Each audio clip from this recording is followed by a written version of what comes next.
Salve, salve pessoal! Tudo bem com vocês? Sejam todos bem-vindos ao programa Aprenda a Passar na Prova da OAB com o professor Marlon, onde você vai aprender formas e maneiras simples de como passar na segunda fase da OAB em Direito Penal. Como sempre, aprendendo o maior conteúdo em menor tempo. Me chamo Marlon Beraldo e o nosso episódio de hoje, como estruturar de maneira simples as petições criminais para a segunda fase da OAB.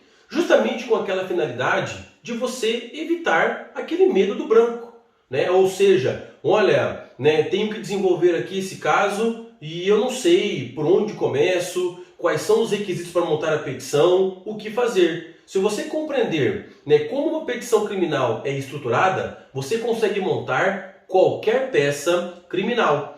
E justamente diante disso, você vai evitar aquelas situações de não conseguir fazer a montagem, a confecção da petição. E uma vez que você compreende esses requisitos, você vai entender que é uma cronologia a apresentação dos mesmos. Imagine você fazer uma petição iniciando pelo fim da petição ou pelo meio. Não teria sentido. Se você conseguir compreender que um requisito é na sequência do outro, conforme acabei de mencionar, você vai conseguir elaborar qualquer petição criminal. Bora lá? Vamos aprender? Muito bem. O nosso primeiro requisito para montar a petição se chama endereçamento. É aquele requisito que, de maneira mais técnica, ele determina o apontamento da autoridade competente para examinar a petição apresentada. Em outras palavras, você deve especificar quem é a autoridade que vai analisar a peça que você está apresentando. Ou seja, por meio do endereçamento, você está apresentando que aquela petição ela tem que ser analisada por determinada autoridade.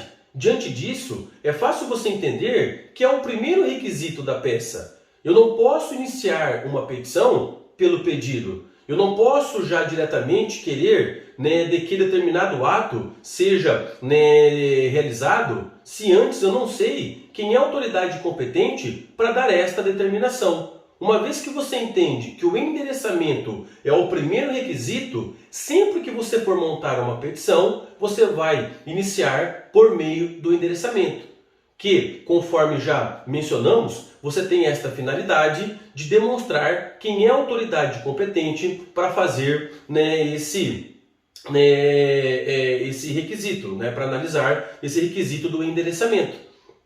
Ou seja, você vai demonstrar a autoridade que está, pela lei, autorizada a julgar a sua petição. Seja um juiz de primeira instância, seja um tribunal em segundo grau, até mesmo os tribunais superiores, como o Superior Tribunal de Justiça, o Supremo Tribunal Federal, enfim, por meio das regras de competência, você vai chegar a esta constatação. E aí eu posso aqui colocar para vocês algumas dicas interessantes. Se você estiver diante de um crime de competência estadual, você endereça a sua peça, obviamente, à Justiça Estadual. Se você estiver diante de um crime onde a vítima da infração é a União, você chega à conclusão que se trata de um crime de competência da Justiça Federal. Por conta disso, você endereça à Justiça Federal. Se você estiver diante de uma infração penal de menor potencial ofensivo, você endereça sua petição para o Juizado Especial Criminal. Se você estiver diante de questões que envolvam o julgamento de recursos, você endereça a sua petição às instâncias superiores, até mesmo o STJ, o Supremo Tribunal Federal, quando devem julgar matéria recursal, ou até mesmo antes, a segunda instância, aos tribunais de justiça no âmbito estadual, bem como aos tribunais regionais federais no âmbito da Justiça Federal. Uma vez que você entende que esse primeiro requisito, em outras palavras, significa a autoridade que está autorizada, pensemos assim, a julgar a sua petição, você inicia justamente a confecção da sua peça por meio da apresentação do endereçamento. É claro que a forma de você se dirigir existem a compreensão de algumas terminologias. né, aquela velha terminologia, né, para você, né, colocar no seu endereçamento: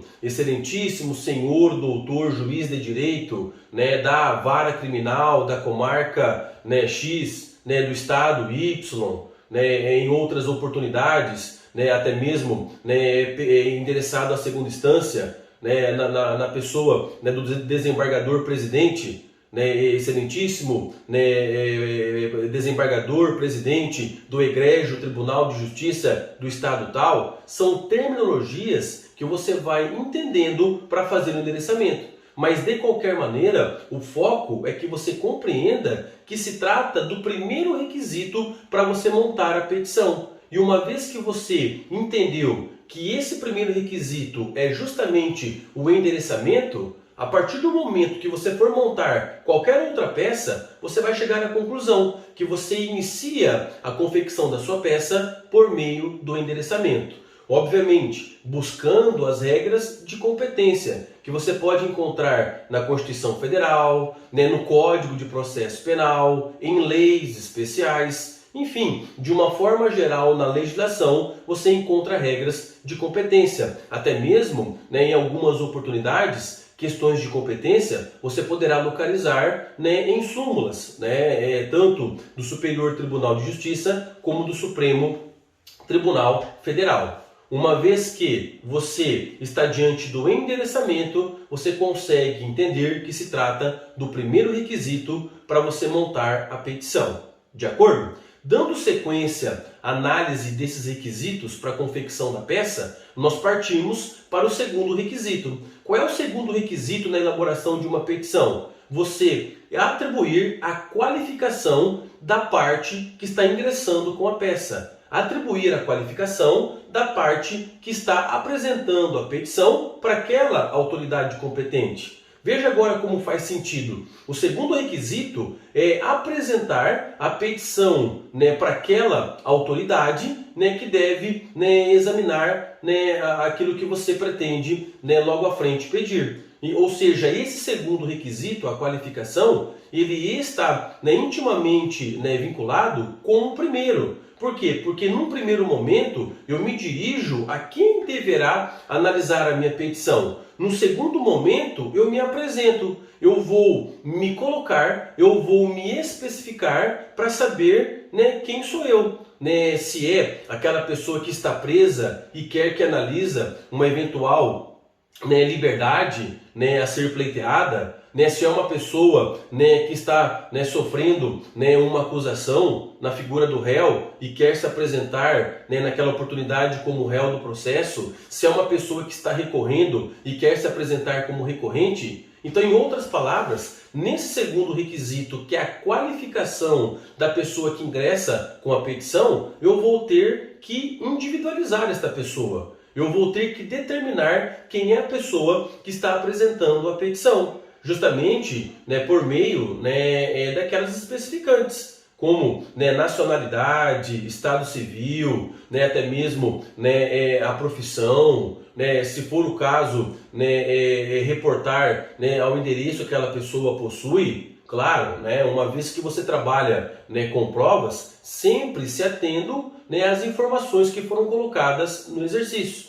Importante aqui, né, mencionar de que você não pode, numa eventual prova, né, inventar dados. Se você inventa dados que não foram, né, devidamente colocados no exercício, você pode zerar a sua petição, né, por, né, identificar, né, a forma da correção, sendo que essa correção ela é sempre não identificada. Na hora que a sua prova ela é corrigida, não sabe, né, de que esta prova foi elaborada, né, por sua pessoa. Né? Justamente se você acaba colocando dados que não sejam aqueles, né, tidos no exercício, você pode identificar a sua peça e zerar a mesma. Então tome cuidado em relação a isso, tá? Né? Se atente aos dados que foram colocados no exercício. Geralmente o examinador coloca, né, esses dados principais para você estabelecer a qualificação da parte que ingressa com a peça. Também lembrando que nesta qualificação nós temos que apontar também, né, a qualificação do advogado que representa,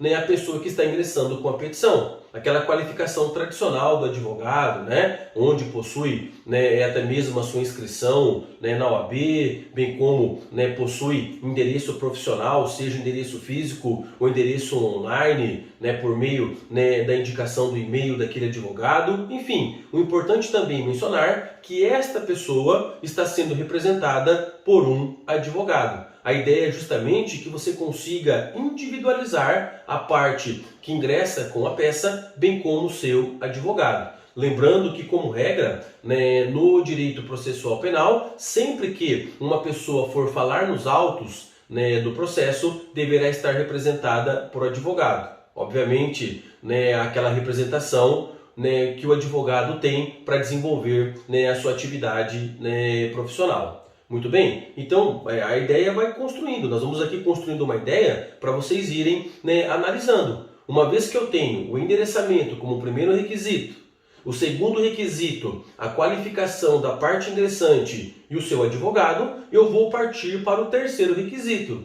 Qual que é o terceiro requisito na minha ordem cronológica? O nome da peça. Eu tenho que apresentar para a autoridade que vai julgar, né, a minha petição, uma vez que eu já estou devidamente qualificado, qual é a petição que eu quero que ela julgue. Veja que interessante, eu tenho requisitos na cronologia, eu tenho uma ordem de apresentação de requisitos. Por isso que nós falamos anteriormente que se você entender esta ordem, você consegue montar qualquer petição. E o nosso terceiro requisito é justamente esse, tá? A ideia de indicar, né, um nome da petição. Você vai dizer se trata da petição de relaxamento de prisão, se trata da petição de liberdade provisória, se trata da petição de resposta à acusação, se trata da petição de alegações finais por memoriais, se trata da peça, né, de recurso de apelação, se trata da peça de recurso em sentido estrito, se trata da peça do recurso de agravo em execução.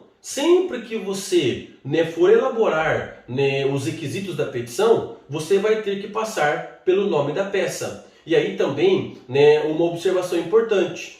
Cada nome de peça que você for colocar, você vai ter um fundamento legal apropriado para aquela peça, né? Dependendo de algumas situações, até mesmo mais de um fundamento legal. Então, se eu tenho um relaxamento, eu tenho um fundamento legal apropriado. Se eu tenho uma liberdade provisória, eu tenho um fundamento legal apropriado. Se eu tenho um recurso de apelação, eu tenho um fundamento legal apropriado. E assim você pode ter em mente para qualquer peça que você vai elaborar. Uma vez que você vai dar um nome para aquela petição, o chamado nomen iuris, né? Traduzindo, né, o nome jurídico da peça, você vai ter um requisito, né, apropriado legal, né, um fundamento legal, né, apropriado. Conforme acabei também de mencionar, pode ser que esta petição, inclusive, tenha mais, né, de um fundamento legal, né?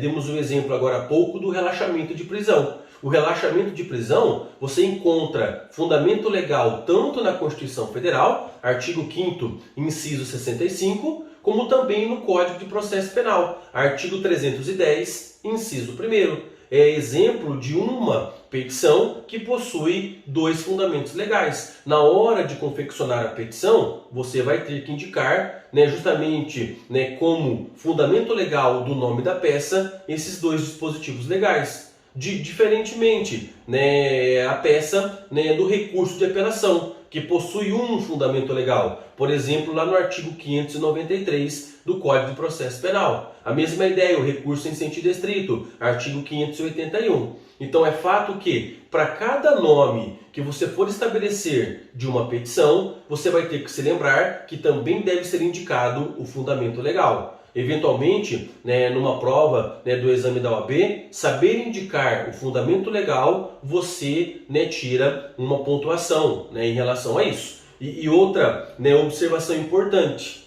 né, principalmente, né, na hora do examinador corrigir a sua prova, né, do exame da OAB, isso é requisito, né, que você vai ter que tomar cuidado, porque conforme as regras do edital, você só vai ter a sua peça corrigida se você acertar o nome da peça e o fundamento legal. Se você errar o nome da peça e o fundamento legal, você zera a tua petição. Então, muito atenção em relação a isso. Você vai aprendendo que para cada peça eu tenho um nome e o respectivo fundamento legal. Mais uma vez, perceba, eu tenho o primeiro requisito, que é o endereçamento, eu tenho o segundo requisito, que é a qualificação da parte e seu advogado, e um terceiro requisito, que é o nome da peça e fundamento legal. Uma coisa seguida da outra. Compreendendo esses requisitos de como estruturar uma petição criminal, você vai tendo a informação de que isso é fácil para você ir desenvolvendo, a forma de confecção da petição. De acordo? Bom, evoluindo, tá? Partindo para o nosso próximo requisito, nosso quarto requisito, é a chamada análise fática, da petição, ou em outras palavras, dos fatos da petição, que é um requisito, muito simples, em maneira, mais singela, em palavras mais objetivas. Aqui na análise fática, aqui nos fatos da petição, você vai fazer uma síntese daquilo que interessa, dos fatos que você tem no exercício. Lembrando mais uma vez que você não pode inventar dados que o exercício não especificou. Aqui você vai colocar os dados que sejam interessantes na hora do juiz, ou qualquer outra autoridade que vai examinar a sua petição, fazer o julgamento, fazer a análise da peça apresentada. Você coloca os dados que vão ter uma interferência na hora de fazer a análise da sua petição. Obviamente, se trata de um relaxamento de prisão, eu tenho que colocar como fato que eu tenho uma prisão ilegal. Se trata de uma liberdade provisória, eu tenho que colocar como fato de que existe uma prisão legal. Todavia, este agente, ele está, de qualquer maneira, tendo uma constatação fática de que é possível ficar em liberdade aguardando o seu julgamento. Se eu for fazer uma peça de recurso, eu vou ter que colocar como fato de que aquela pessoa ela recebeu alguma decisão que é passível da apresentação do recurso. Então, sempre que eu for montar a análise fática de uma petição, eu vou ter que colocar os fatos que sejam importantes. E mais uma vez, você vai construindo o raciocínio jurídico para montar a petição. Olha, eu tenho como primeiro requisito o endereçamento.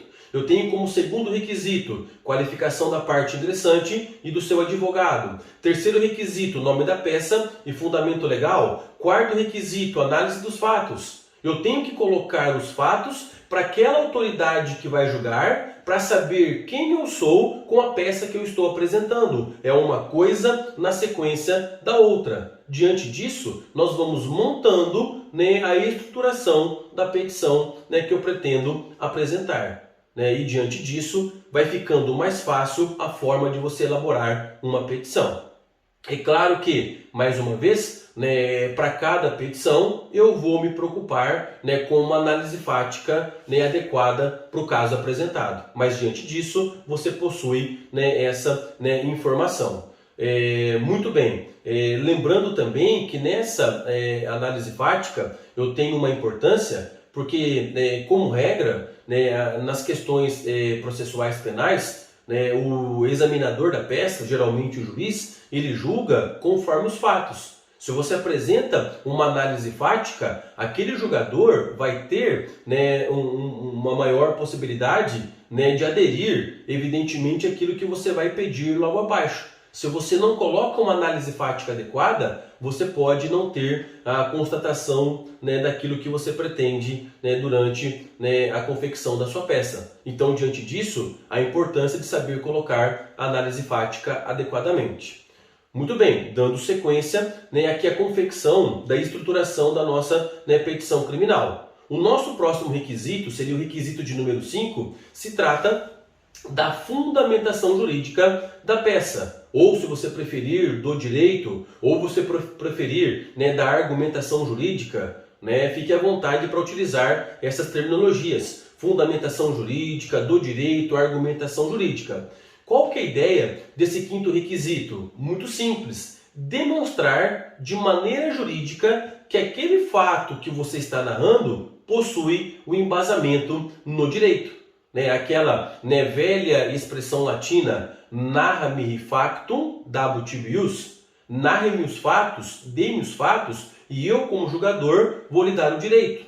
Claro que o julgador vai lhe dar o direito, mas você pode e deve alertar para ele qual é o direito que você possui naquela oportunidade. E a fundamentação jurídica é justamente isso. É você fazer a subsunção do fato à norma. A norma no sentido amplo, até porque é importante aqui compreendermos que fundamentação jurídica não se resume somente à legislação, não se resume somente a artigos de lei. Também a fundamentação jurídica ela pode ir além, contemplar fundamentação doutrinária, contemplar fundamentação jurisprudencial, contemplar fundamentação em outras fontes do direito, como analogia, princípios, e etc e tal. Então nós temos que tomar cuidado que na fundamentação jurídica eu vou ter que convencer aquela autoridade que vai examinar a minha petição que eu possuo embasamento no direito, seja qual for a fonte que eu estou me embasando, obviamente relacionado àquele caso, aquele fato que eu estou aqui demonstrando com a minha petição. Vou dar um exemplo mais concreto para você entender. Imagine que você está desenvolvendo uma tese aqui na sua fundamentação jurídica do princípio da insignificância ou bagatela. Você vai compulsar, você vai mexer, você vai analisar toda a legislação penal e você não encontra um artigo de lei sobre esse princípio da insignificância ou bagatela. Não está no Código Penal esse princípio, não está no Código de Processo Penal, não está numa lei especial devidamente positivado, devidamente legalizado. Todavia, você pode fazer uma fundamentação com base nesse princípio? Sim. Por quê? Porque esse princípio é uma construção doutrinária e jurisprudencial. Então você vai ter que tomar o cuidado que nem sempre a sua fundamentação jurídica você vai localizar na legislação. Apesar de uma prova da segunda fase da OAB você poder utilizar a legislação, os famosos vade-mecum e etc e tal, você nem sempre encontra toda a resposta apenas consultando a legislação. Então, diante disso, a importância de você entender que esta fundamentação jurídica ela pode estar não somente na lei, como também em outras fontes do direito. E já aproveitando, para a prova da OAB, a fundamentação jurídica é o requisito de maior pontuação na sua prova. Dentre os requisitos que estamos aqui colocando, o de maior pontuação para o exame da OAB na segunda fase se trata da fundamentação jurídica. Por que isso? Porque o examinador da prova da OAB quer saber se você sabe direito, quer saber se você conhece o direito. E a forma dele ter esta informação é justamente por meio da análise da sua fundamentação jurídica. É justamente aqui que você vai se utilizar de um raciocínio jurídico para demonstrar que a sua forma de peticionar está de acordo com o ordenamento jurídico. E esse ordenamento jurídico, conforme já afirmamos nesse momento algumas vezes, não se resume somente à legislação. A forma de você escrever tem muita importância para chegar à conclusão se você está ali demonstrando um raciocínio jurídico em face daquilo que você escreve. Por isso, o requisito da fundamentação jurídica ele é de fundamental importância na hora de você confeccionar a sua petição. É óbvio que para cada petição eu tenho uma fundamentação jurídica apropriada. Mas se você entender que esse requisito é um requisito que você não vai ter como escapar de qualquer petição criminal que você possa montar, é um requisito de maior pontuação na prova, com certeza já vai demonstrando que você tem a possibilidade de montar a peça criminal. E mais uma vez, acompanhe a ordem cronológica. Você, primeiro requisito, endereça. Segundo requisito, faz a qualificação da parte e do seu advogado. Terceiro requisito, coloca o nome da peça e fundamento legal. Quarto requisito, uma análise fática. E esta análise fática deve se subsumir a uma fundamentação jurídica, que é justamente o nosso quinto requisito. Né? A fundamentação jurídica, ela vem na sequência da análise fática, porque uma coisa está, né, ligada à outra. E justamente por meio dessa fundamentação jurídica, você vai, né, colocando para o examinador que você tem justamente o conhecimento de como é, né, realizado, de como é, de qualquer maneira, estudado o nosso ordenamento jurídico.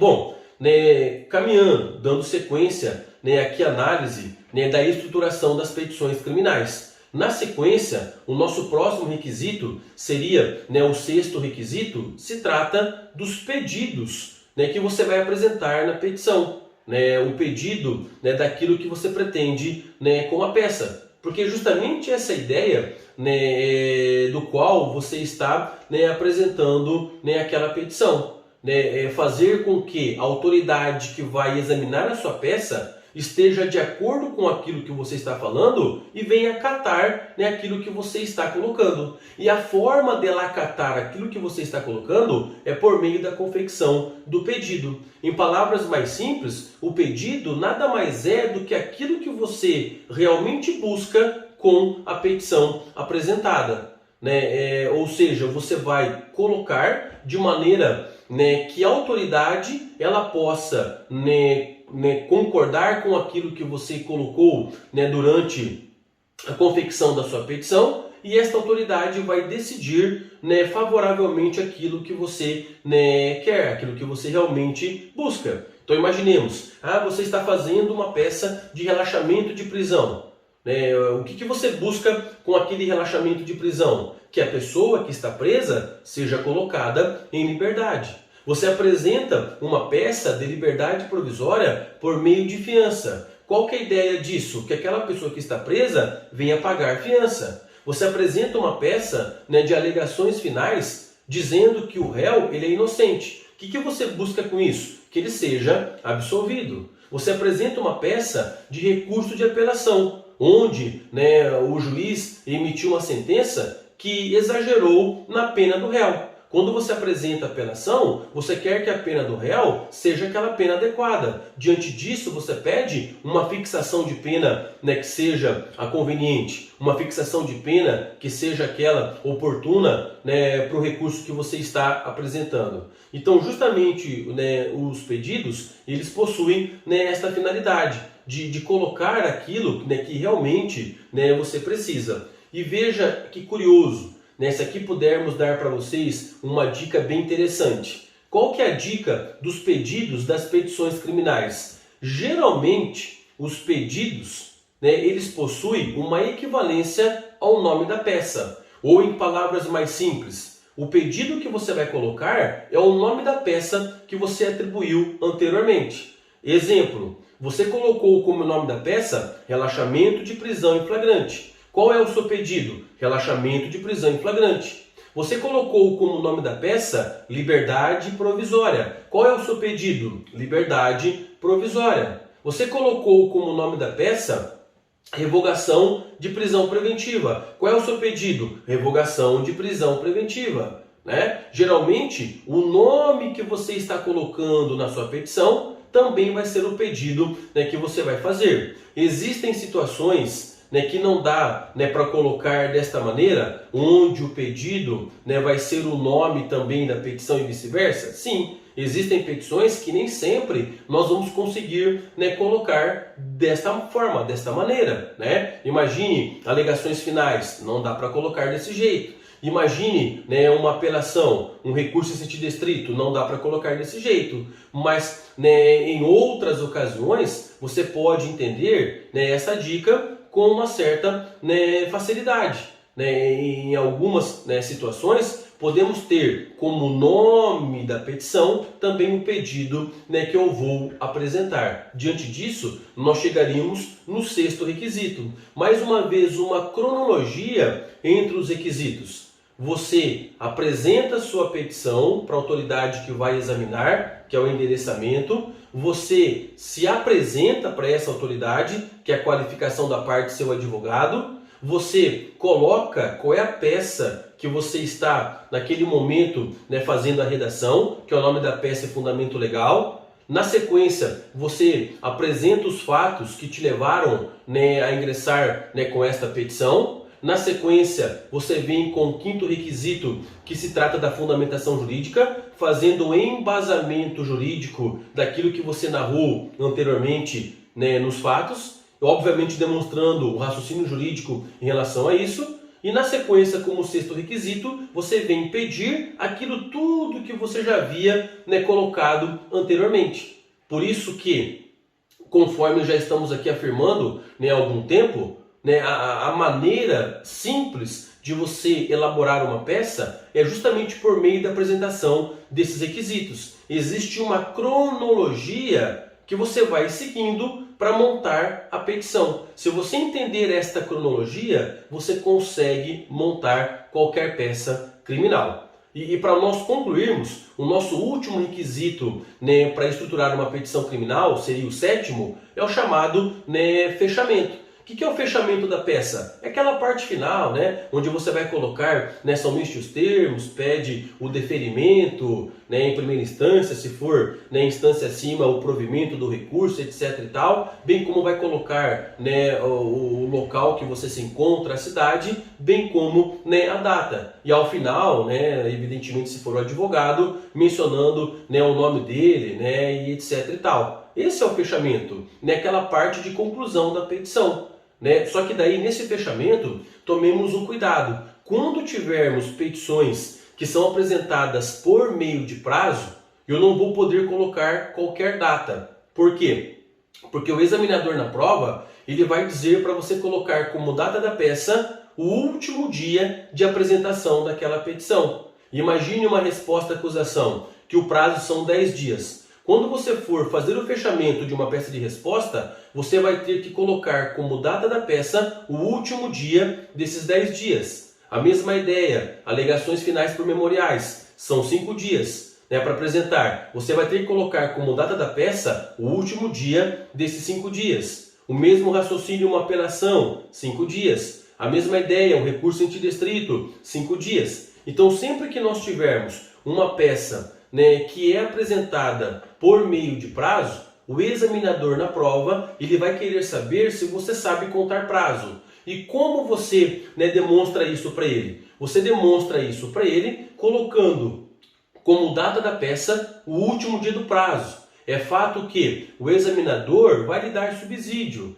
né? Ele vai lhe dar informação, né, para você conseguir, né, eficazmente acertar esta data. Quando que a parte, por exemplo, foi intimada, né, quando que o réu foi citado, enfim, ele vai lhe dar informações para você saber contar o prazo e chegar à conclusão de qual é a data especificada. Mas de qualquer maneira, né, esse sétimo requisito, que é o fechamento, é o requisito derradeiro para você concluir, né, a estruturação de uma petição criminal. Mais uma vez, eu tenho esses 7 requisitos: endereçamento, que é o primeiro, qualificação da parte que ingresse seu advogado, que é o segundo, né, nome da peça e fundamento legal, que é o terceiro, análise fática, né, que é o quarto, fundamentação jurídica, que é o quinto, pedidos, que é o sexto, e fechamento, que é o sétimo. A partir do momento que você entende esses 7 requisitos, você consegue elaborar qualquer petição criminal de maneira simples, de maneira, né, fácil, de maneira tranquila, sem dar aquele medo do branco. Já imaginou, né, você, né, com aquele branco que não consegue sair do lugar? Não. Se você entender que se trata de uma cronologia, você consegue montar qualquer petição criminal.